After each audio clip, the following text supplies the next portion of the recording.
ما ينفعش الشتا تهِل علينا غير لمّا نجرّب الأكل دوّة، الأكل اللي ما ينفعش ما يتّفقش عليه اتنين، اللي يمُر علينا السنين وبرضه بناكله، مهما يكوني بتاكلي أكل معمول بالجبن والمعجنات، لكن برضه ترجعي تاني لأصلِك وتدوّري على الأكل اللي بيلِم. تعالي كده نشوف الأكلة بتاعتنا بتاعة النهارده.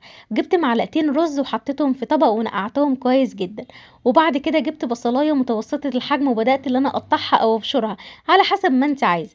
جِبت معايا السبانخ والسبانخ الملكة الشتا، الحاجة كده اللي ما ينفعش تقولي لها لأ أبدًا. هنعملها النهارده بطريقة حلوة جدًا واكتبي لي في الكومنتات طريقتِك، هل هي زي طريقتي والّا ليكِ طريقة تانية؟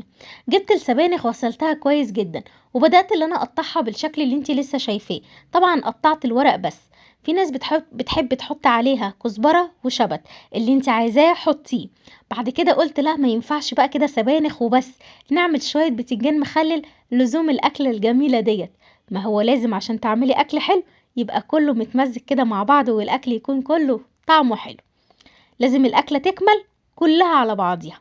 بعد كده جبت حوالي نص كيلو من الطماطم وضربتهم كويس جدا بالهاند بلندر، وطبعا هصفيهم لأن أي نوع خضار أنا بحب اللي أنا أصفي الطماطم بتاعته. حطيت البصلاية على النار ومعلقة سمنة بلدي ونزلت كمان بمعلقة توم مهروس، قلبت كله مع بعضه، البصلاية احمرت نزلت بالطماطم اللي أنا لسه ضرباها ومصفياها. بعد كده حسيت ان الطماطم لونها مش حلو قوي، نزلت بمعلقة صلصة طماطم معلبة. هبدأ اللي انا انزل بالسبانخ على طول، واول ما احط الطماطم مش هستنى عليها لحد ما تتسبك. السبانخ اللي انا مستخدماها ديت حوالي اكتر من نص كيلو، حطيت عليها نص حزمة كزبرة ونص حزمة شبت.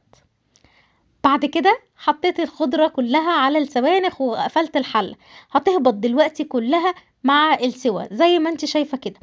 اسكت بقى واستنى لحد ما السبانخ تخلص؟ لا، رحت مولعه على الزيت وحطيت البتنجان وحطيت الفلفل عشان يتقلي، عشان نعمل احلى شويه بتنجان طعمهم حكايه.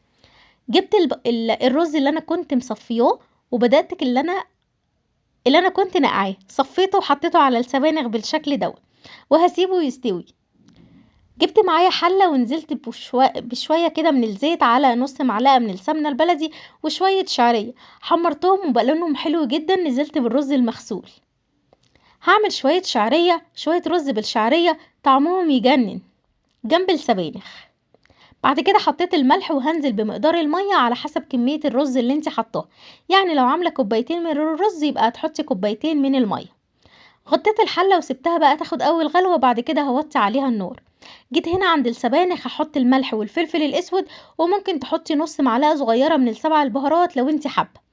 اللحمة بتاعتي كانت مسلوقة، واللحمة اللي أنا استخدمتها هنا لحمة موزة، حطيتها على السبانخ وسبتها تعيش حياتها. جبت معايا دقة البتنجان اللي احنا كنا عاملينها مع بعض قبل كده، اللي هي عبارة عن هرسة الفلفل الأحمر والثوم وملح وكمون وكمان ليمون وشوية خل. عملت أحلى شوية بتنجان مخلل. جيت هنا في الآخر جبت بقى إيه، عملت طشة كده زي بتاعة الملوخية بالضبط، عشان طبعًا أحلي السبانخ بعد ما الرز اللي فيها استوى. نعرف منين اللي السبانخ استوت؟ أول ما الرز يستوي يبقى كده السبانخ استوت. الطشة اللي أنا عملتها زي بتاعة الملوخية بالضبط، توم وكزبرة ومعلقة صغيرة من السمنة، وبس كده. كلي ودوقي أحلى شوية سبانخ يستاهلوا بُقِّك، حاجة كده زي العسل. مش بس كده، دي مسكرة كمان وطعمها حلو جدًا. اكتبي لي تحت في الكومنتات بتعمليها بنفس الطريقة اللي أنا باعملها والّا ليكِ طريقة تانية؟ هاقرا الكومنتات كلها وهاستنى رأيِك إن شاء الله. ما تنسيش تعملي متابعة، والسلام عليكم.